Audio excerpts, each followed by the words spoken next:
చెందుతూ ఉన్నారు. లోతు కాలములో తినుచు త్రాగుచు పెళ్ళాడుచు పెళ్లి తీయబడుచు వారి ఇష్టపడిన వ్యభిచారం చేస్తూ తిరుగుతున్నటువంటి సమయంలో ఉన్నారు కదా. ఈ మరియ దినాలలో కూడా ఉండవచ్చు. అలాంటి పరిస్థితుల్లో అలాంటి జీవితంలో తమ జీవితాన్ని త్యాగం చేసి మరియ దినాలలో ఉన్నటువంటి దేవుని బిడ్డరా అటువంటి మరియ పరిశుద్ధతను కాపాడుకుంటూ దేవుడితో సహవాసం చేసినటువంటి స్త్రీగా మనకు కనబడుతూ ఉంది.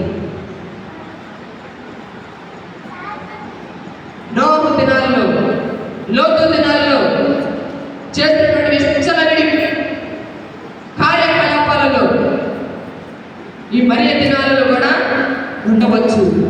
అలాంటి పరిస్థితుల్లో ఈ లోకంలో కూడా ఉన్నారు కదా, ఎవరో ఇష్టం వచ్చిన ప్రవర్తన చెందుతూ ఉంటారు. అలాంటి పరిస్థితుల్లో కూడా ఈ కన్య మరియ మాత్రము ఆ లోకం వైపు చూడకుండా పరిశుద్ధతను కాపాడుతున్నటువంటి స్త్రీగా మనకు కనబడుతుంది. వీడు దేవుడు కూడా దేవుడితో సహవాసం చేసినది. ఇది కూడా దేవుడితో సహవాసం చేస్తే దేవుని జీవితంలో మనము అందుకోగలుగుతాము. వీడు దేవుడి కదా, మీరు కూడా ఈ లోకములోని లోక పాపాన్ని, లోకపు జీవితాలను, మురికి మాలిన్యాన్ని,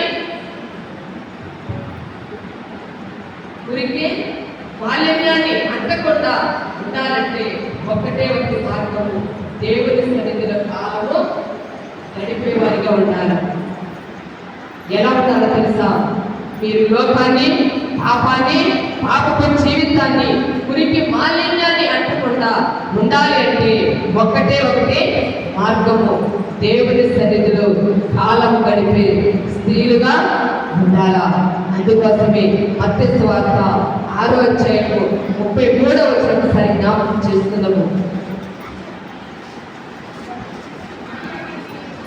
కాబట్టి మీరు ఏమని అడిగారు? రాజ్యమును నీతిని మొదట మీరు వెతకండి. ఏ వెతకాలా? దేవుని మార్గంలో, దేవుని సన్నిధిలో కాలము గడపాలంటే స్త్రీలుగా మీరు ఉండాలి అంటే మొదట మీరు ఏం చేయాలి తెలుసా? లోకము కాదు, లోక మాన్యములు కాదు, లోకములు పాపములు కాదు మీరు ఎతికేది, లోకాశ్రయం కాదు చూసేది. మొదట మీరు ఏం వెతకాలి తెలుసా? ఏంటమ్మని? మొదట ఆయన రాజ్యాన్ని, తర్వాత ఆయన నీతిని మీరు వెతకాలి.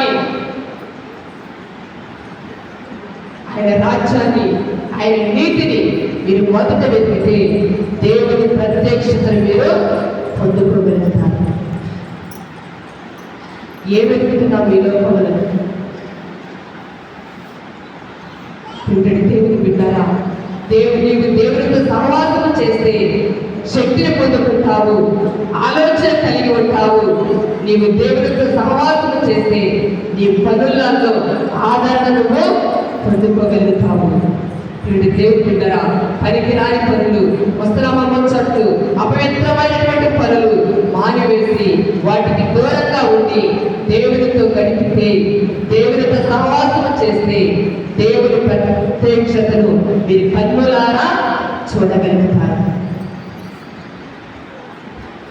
ఈ మరియా, ఈ కన్య మరియా దేవుని సన్నిధిలో కాలము గడుపుతూ ప్రతిరోజు నిత్యం స్తుతిస్తూ, ప్రతిరోజు నిత్యం ప్రార్థన చేస్తూ దేవుని పాదాల దగ్గర ఉంది కాబట్టి దేవుని ప్రత్యక్షతను ఆమె చూసింది.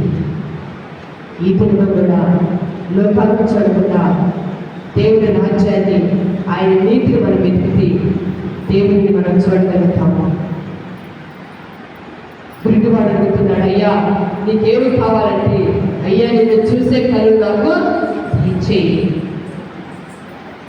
నా జీవితంలో నన్ను దాటి